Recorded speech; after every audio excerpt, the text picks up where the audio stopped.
Construire 20 logements à la place de cet hôtel abandonné à Jérusalem-Est, cela n'a rien d'anodin. Le projet ouvre une brèche israélienne dans le quartier palestinien de Sheikh Jarrah, jusqu'alors préservé de la colonisation.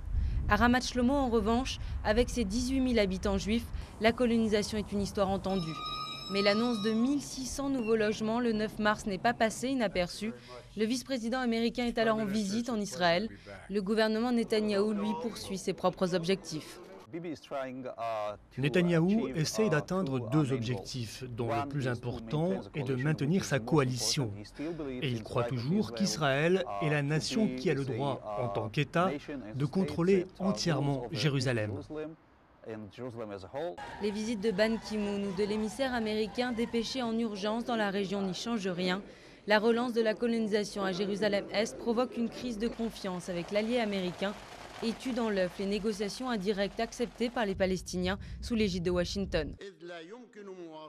Nous ne pouvons pas tenir des négociations indirectes tant qu'Israël n'arrête pas totalement ses activités de colonisation à Jérusalem et ne mette pas fin à sa politique de confiscation des terres et du fait accompli.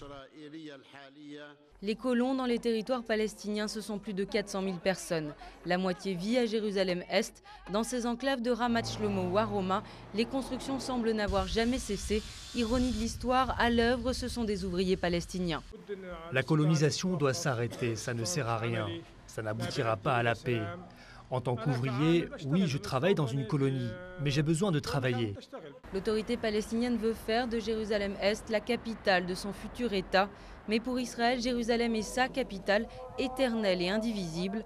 En violation du droit international, l'État hébreu contrôle toute la ville sainte depuis 1967.